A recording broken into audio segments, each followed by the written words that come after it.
नमस्कार। आज हम लोग शुरू करेंगे। इसके पहले पार्ट 3 के 5वां पेपर में जो चल रहा था वो आर्थिक वृद्धि के कारक यानी फैक्टर ऑफ इकोनॉमिक ग्रोथ। मुख्य रूप से आर्थिक वृद्धि के कारक को 2 भागों में विभक्त किया गया है, एक आर्थिक कारक और दूसरा गैर आर्थिक कारक। छात्रों, तो अभी तक हमने जो क्लास लिया उसमें इकोनॉमिक फैक्टर को विस्तृत रूप से बताने का प्रयास किया गया है। अब हम इसका शेष भाग जो बचा हुआ है वह है नॉन इकोनॉमिक फैक्टर, जिसे गैर आर्थिक कारक भी कहते हैं, जिससे जो कि आर्थिक विकास के मुख्य भूमिका अदा करती है, जिसे हम नॉन इकोनॉमिक फैक्टर के नाम से जानते हैं। इस तरह से आर्थिक विकास में गैर आर्थिक कारक की क्या भूमिका होती है उस पर हम प्रकाश डालना चाहेंगे। छात्रों, आर्थिक कारकों के साथ साथ गैर आर्थिक कारक भी आर्थिक प्रगति को प्रभावित करते हैं। वास्तव में किसी भी देश में प्रचलित गैर आर्थिक कारक जैसे सामाजिक, सांस्कृतिक और राजनीतिक संगठन ऊपर वर्णित आर्थिक कारणों को प्रभावित करते हैं। इसलिए गैर आर्थिक कारकों का आर्थिक विकास में बहुत महत्व है। नर्स के अनुसार आर्थिक विकास मानवीय गुणों, सामाजिक वृत्तियों, राजनैतिक परिस्थितियों एवं ऐतिहासिक संयोगों से बहुत निकटता का संबंध रखता है। अतः आर्थिक विकास के लिए केवल आर्थिक कारक ही पर्याप्त नहीं है। राजनैतिक, मनोवैज्ञानिक, सामाजिक तथा सांस्कृतिक कारक भी उतने ही महत्वपूर्ण हैं जितने कि आर्थिक कारक। अतः आर्थिक विकास के लिए आवश्यक गैर आर्थिक कारकों को सामाजिक मूल्यों एवं संस्थाओं, सांस्कृतिक प्रवृत्तियों तथा प्रशासनिक विधियों में परिवर्तन आते हैं।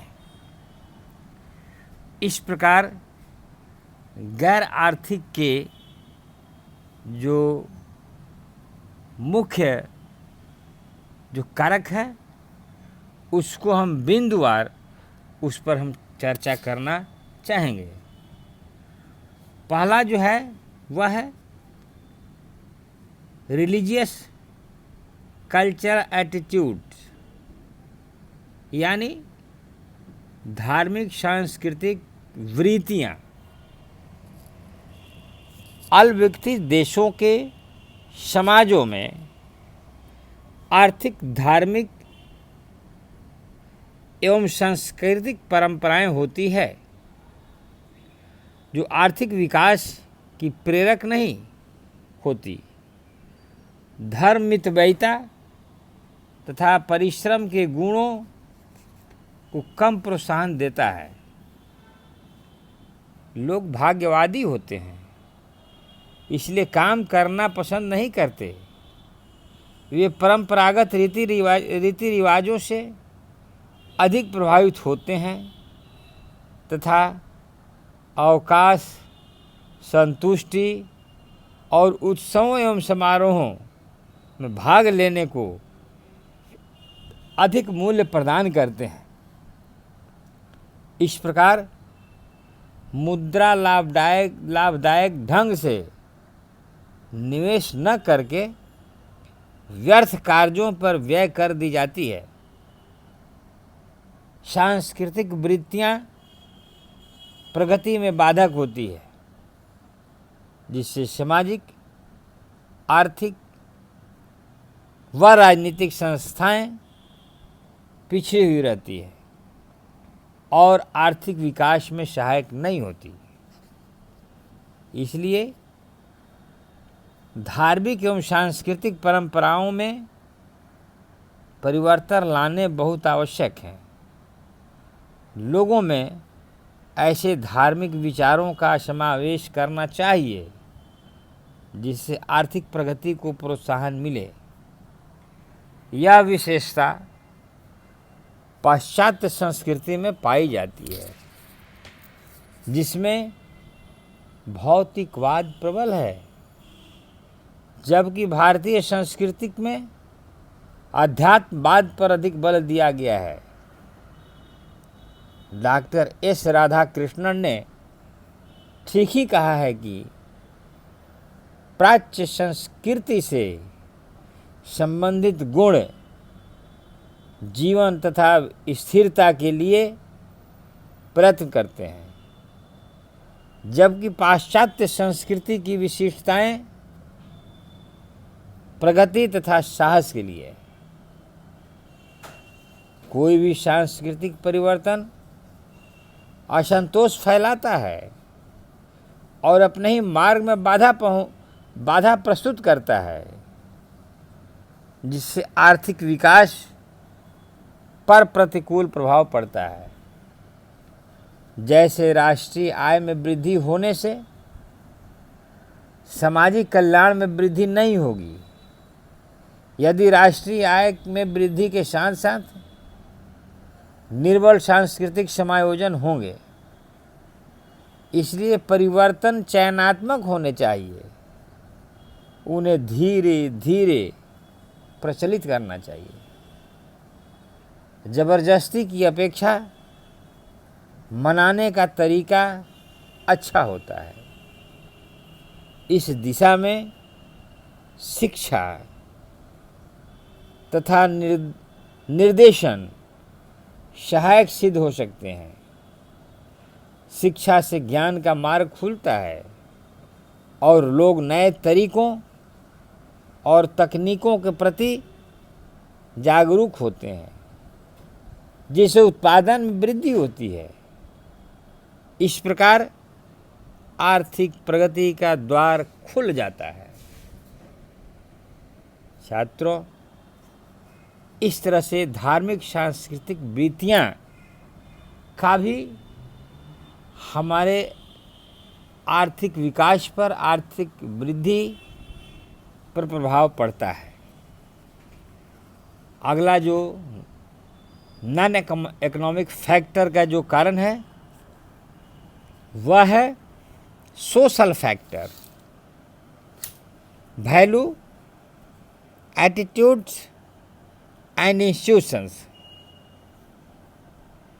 यानी सामाजिक कारक, सामाजिक मूल्यों, वृत्तियां एवं संस्थाएं।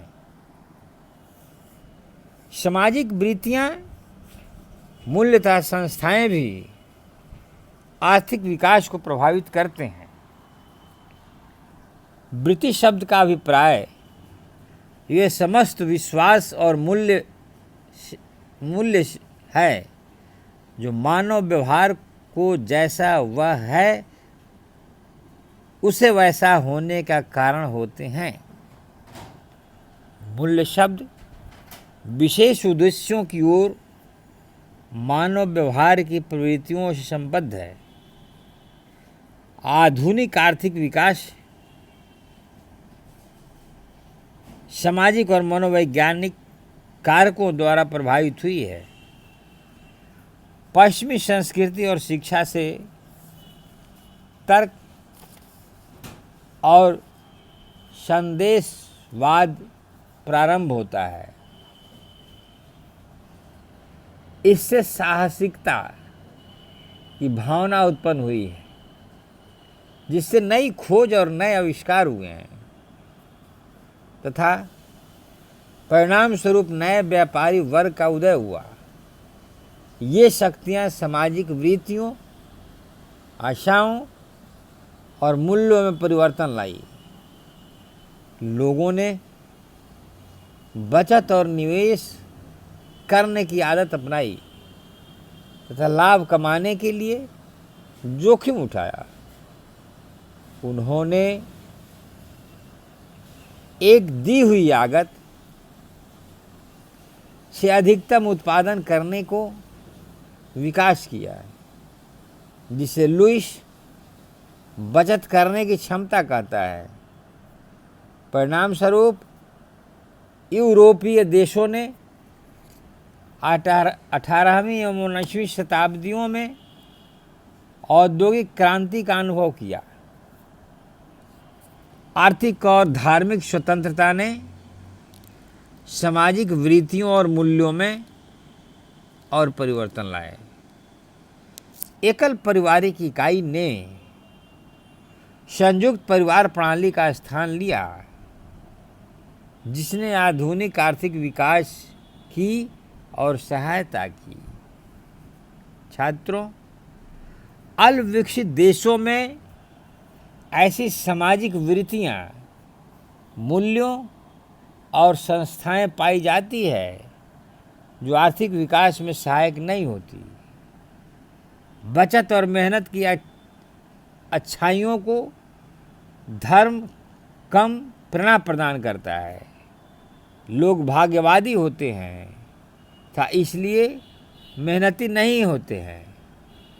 वे परंपरावादी रिवाजों द्वारा अधिक प्रभावित होते हैं तथा त्योहारों और रीति रिवाजों में भाग लेने एवं आराम और संतोष पर अधिक बल देते हैं। अतः सामाजिक वृत्तियाँ विकास के मार्ग में बाधा होती है जब गैर आर्थिक क्रियाओं पर मुद्रा फिजूल खर्च की जाती है। छात्रों, इसी का सामाजिक कारक का ही जो फर्स्ट पॉइंट है वह है जॉइंट फैमिली, संयुक्त परिवार। इन देशों में संयुक्त परिवार प्राथमिक एवं सामाजिक इकाई होती है। यह परिवार के लोगों को स्वतंत्र आर्थिक निर्णय लेने से रोकती है, सुस्ती पैदा करती है तथा जनसंख्या बढ़ाने में प्रोत्साहन देती है। ऐसे समाजों में संबंध व्यक्तिक अथवा पैतृक होते हैं। सामाजिक स्तर पर लोग जाति, कबीले या पंथ द्वारा प्रभावित होते हैं। इन सामाजिक वृत्तियों, मूल्यों तथा संस्थाओं को प्रवर्तित करना चाहिए ताकि आर्थिक विकास हो सके। संयुक्त परिवार जाति प्रथा, बंधुता तथा धार्मिक कट्टरता जैसी सामाजिक संस्थाओं को परिवर्तित करना चाहिए ताकि वे आर्थिक विकास में सहायक हो। परंतु यह आसान काम नहीं है। कोई भी सामाजिक परिवर्तन अपने साथ असंतोष और विरोध लाएगा। इस प्रकार यह राष्ट्रीय अर्थव्यवस्था पर प्रतिकूल प्रभाव डाल सकता है। इसलिए सभी सामाजिक आर्थिक परिवर्तन सोच समझकर लाने चाहिए। उन्हें स्टेजों में कार्यान्वित करना चाहिए। ज़बरदस्ती की बजाय मनाने का तरीका अपनाना चाहिए। इस दिशा में शिक्षा तथा प्रदर्शन बहुत कुछ कर सकते हैं। लोकप्रिय शिक्षा से लोकप्रिय ज्ञान होता है और यह ज्ञान का मार्ग खोल देता है। यह लोगों के मन को नए तरीकों और उत्पादन की नई तकनीकों की ओर खोल देता है। यह आत्मानुशासन उत्पन्न करती है, विवेकपूर्ण सोचने तथा भविष्य के बारे में जांच पड़ताल करने की शक्ति प्रदान करती है। आर्थिक विकास में शिक्षा के महत्व पर बल देते हुए प्रोफेसर कैरन क्रॉस लिखते हैं, कोई देश जिसमें औद्योगिक सभ्यता के मार्ग में शिक्षा नहीं हुई है अपने आप को विकसित नहीं कर सकता। कृषकों को निर्वाह योग्य कृषि पर ही नहीं छोड़ा जा सकता। उन्हें मौद्रिक अर्थव्यवस्था के भीतर लाना पड़ता है। श्रमिकों को मजदूरी के लिए निश्चित घंटे काम करने का आदी होना पड़ता है। नगरों, बैंकों तथा व्यावसायिक उद्यमों की वृद्धि आवश्यक होती है। विज्ञान की उपलब्धियां समस्त अर्थव्यवस्था पर लागू करनी पड़ती है। सबसे ऊपर देश के जीवन में निरंतर तत्व के रूप में व्यापार, प्रशासकीय तथा राजनैतिक नेताओं का वर्ग प्रकट होना चाहिए, जिन पर यह भरोसा किया जा सके कि वे लगातार नव परिवर्तन द्वारा विकास का वेग बनाए रखेंगे। छात्रों, इसके बाद जो बिंदु है वह कास्ट सिस्टम, जिसे जाति प्रथा हम कहते हैं। अल्पविकसित देशों में समाज की स्थिति जाति प्रथा द्वारा अधिक प्रभावित रहती है, जिसके कारण व्यवसायिक गतिशीलता न के बराबर रहती है, जो आर्थिक विकास को प्रभावित करती है। जाति प्रथा के कारण इन समाजों में भेदभाव व सांप्रदायिक झगड़े चलते रहते हैं। भय, सुरक्षा व अनिश्चितता का वातावरण आर्थिक क्रियाओं को प्रोत्साहित नहीं होने देता। छात्रों, तीसरा जो बिंदु है वह है चेंज इन सोशल एटीट्यूड, सामाजिक वृत्तियों में परिवर्तन। कुछ जातियों में दूसरों की अपेक्षा विकास करने की अधिक प्रवृत्तियां पाई जाती है, जैसा कि भारत में पंजाबी, पारसी और गुजराती तथा ब्राज़ील और अमेरिका में निग्रो। विकास के लिए आवश्यक है कि जातियों को एक दूसरे से दूर न रखा जाए, बल्कि उनमें परस्पर मिश्रण हो, ताकि सांस्कृतिक मूल्यों और जातीय गुणों का मेल हो। परंतु ऐसे उपाय अपनाने के लिए बहुत धैर्य चाहिए। ऐसे जातीय परिवर्तनों से सामाजिक ढांचे में रूपांतरण होता है। इस प्रकार यह कहा जा सकता है कि अल्पविकसित देशों के आर्थिक विकास पर संयुक्त राष्ट्र की रिपोर्ट सामाजिक वृत्तियों, मूल्यों और संस्थाओं में परिवर्तनों पर बल देते हुए बताती है कि बिना कष्टदायक समायोजन के तीव्र आर्थिक विकास असंभव है। पुराने विचार त्यागने पर बल देते हुए बताती है कि बिना कष्टदायक समाज समायोजनाओं के तीव्र आर्थिक विकास असंभव है।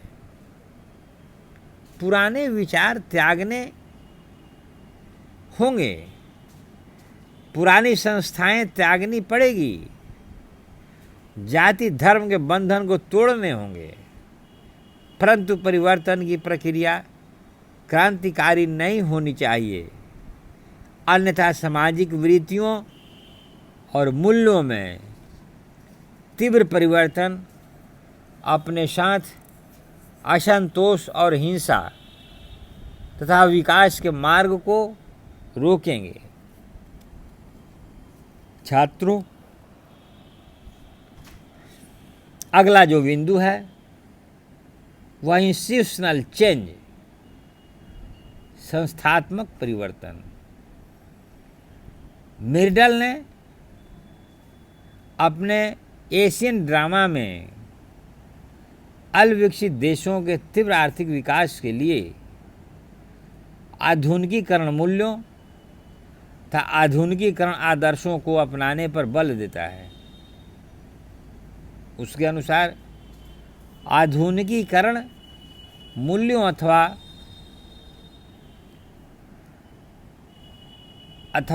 आधुनिकीकरण आदर्शों का अर्थ है सामाजिक, सांस्कृतिक और मनोवैज्ञानिक ढांचा जो उत्पादन की सभी शाखाओं और अवस्थाओं पर परीक्षित ज्ञान के लागू करने की सुविधा प्रदान करता है।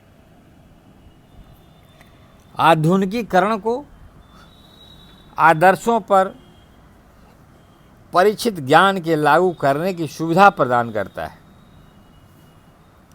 आधुनिकीकरण के आदर्शों में सम्मिलित होते हैं उत्पादकता में वृद्धि, रहन सहन के स्तर तथा सामाजिक और आर्थिक समानता लाने के लिए जानबूझकर वैज्ञानिक वृत्ति तथा आधुनिक तकनीक लागू करके क्रिया और विचार में तर्क शक्ति लाना। जैसा कि जवाहरलाल नेहरू ने कहा था, एक देश की उन्नति का टेस्ट यह है वह कहाँ तक आधुनिक तकनीकों का प्रयोग कर रहा है। आधुनिक तकनीकी केवल एक औजार को प्राप्त और प्रयोग करने की बात नहीं है। आधुनिक तकनीक आधुनिक विचार का अनुसरण करती है, परंतु अपनी स्थिति सुधारने की अभिलाषा तथा भौतिक प्रगति की पहल अवश्य देश के नागरिकों में उत्पन्न होनी चाहिए। विकास की इच्छा स्वयं देश द्वारा की जानी चाहिए। ये बाहर से रोपित नहीं की जा सकती। बाहरी शक्तियों को राष्ट्रीय शक्तियों द्वारा प्रोत्साहित करना चाहिए और उन्हें सुगम बनाना चाहिए। ये उन्हें उखाड़ न दे बल्कि उनकी पूरक बने।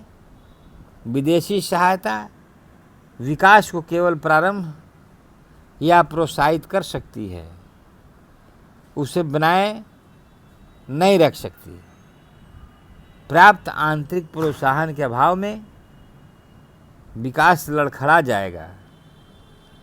जब तक विकास के लिए प्रयास देश के भीतर से नहीं होता तो विकास की प्रारंभिक पहल व्यर्थ और थोड़े समय के लिए होगी। जैसा कि किर्न क्रॉस ने कहा है, विकास असंभव है यदि यह लोगों के मन में नहीं होता। इसलिए यह आवश्यक है कि यदि आर्थिक वृद्धि की प्रक्रिया को संचयी और दीर्घस्थायी बनाना है तो विकास की शक्तियों की जड़ें घरेलू अर्थव्यवस्था के भीतर ही सुदृढ़ हो। आधुनिकीकरण के आदर्श संस्थाओं और वृत्तियों में परिवर्तन चाहते हैं ताकि श्रम की दक्षता और मेहनत, प्रभावी प्रतियोगिता, गतिशीलता और उद्यम बढ़े, अवसरों को अधिक समानता दी जाए, ऊंची उत्पादकता और कल्याण संभव हो तथा सामान्य तौर से विकास बढ़े। जाति, रंग, धर्म, जातीय उत्पत्ति, संस्कृति, भाषा तथा प्रांतीयता के बंधन भंग करने चाहिए तथा संपत्ति और शिक्षा ऐसी असमानता से विपरीत नहीं करने चाहिए कि वे सामाजिक एकाधिकार दर्शाए। यह सभी कुछ शिक्षा और ज्ञान के प्रसार द्वारा लोगों की वृत्तियों और सामाजिक संस्थाओं में परिवर्तन करके संभव हो सकता है। लोगों को अपने उद्देश्यों के बारे में सजग होना चाहिए तथा उनको प्राप्त करने की शक्ति होनी चाहिए।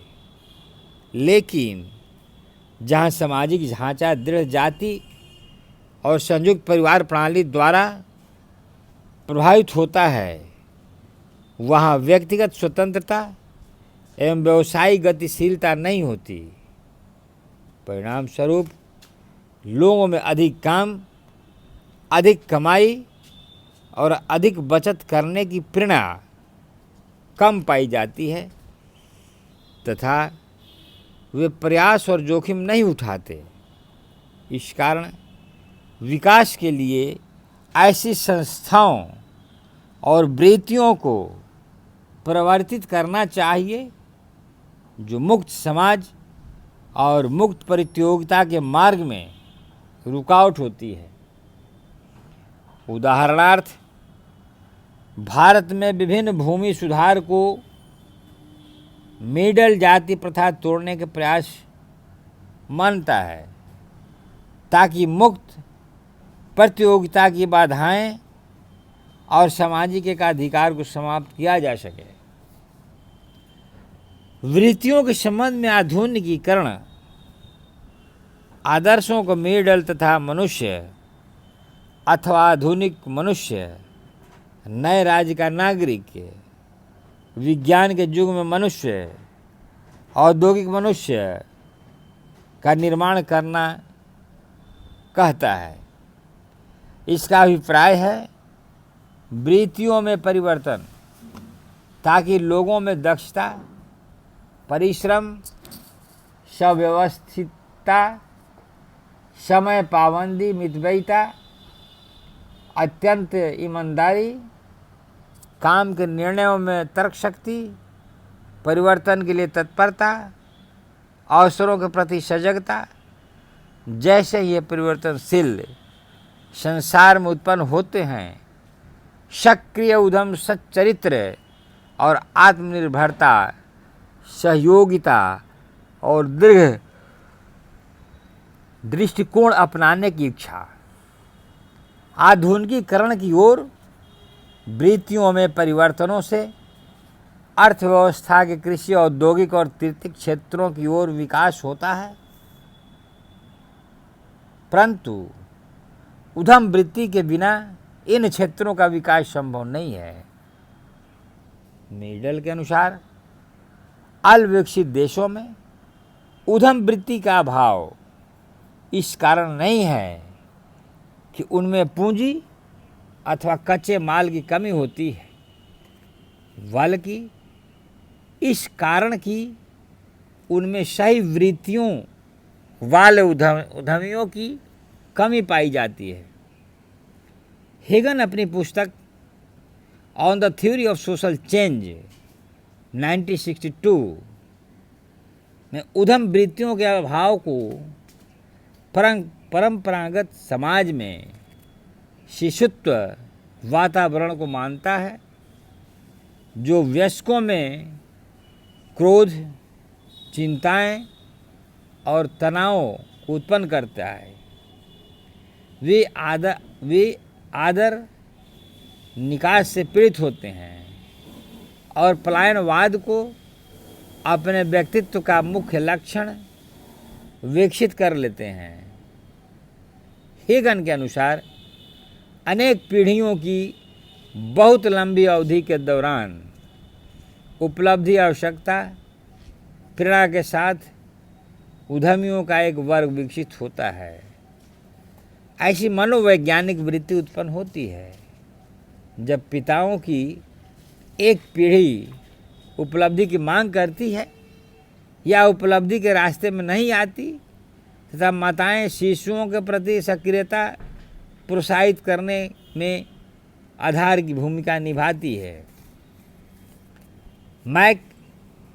मैकलैंड ने अपनी पुस्तक द अचीविंग सोसाइटी 1961 में यह विचार प्रतिपादित किया है कि उद्यम वृत्ति की वृत्ति उपलब्धि प्रेरणा के लिए आवश्यकता पर निर्भर करती है। उसके अनुसार नीड अचीवमेंट यानी सापेक्ष स्थिर व्यक्तित्व की विशेषता है। उसकी जड़ मध्य बचपन के अनुभवों में पाई जाती है। नीड अचीवमेंट स्तरों में परिवर्तनों को बच्चों की पाठ्य पुस्तकों की कहानियों के साथ साथ सहसंबंध किया गया है और यह पाया कि 80 या 90 वर्ष पूर्व संयुक्त राज्य अमेरिका में अचीव सोसाइटी बहुत अधिक थी। अब यह रूस और चीन में अधिकतम है। यह मैक्सिको तथा नाइजीरिया जैसे विकासशील देशों में बढ़ रही है। उसके अनुसार इन देशों में NH अधिक होने का कारण सैद्धांतिक सुधार उपकल्पना यूरोप तथा अमेरिका में प्रोटेस्टेंट धर्म रूस तथा चीन में उत्साहशील साम्यवादी विचारधारा तथा विकासशील देशों में राष्ट्रीयता की भावना है।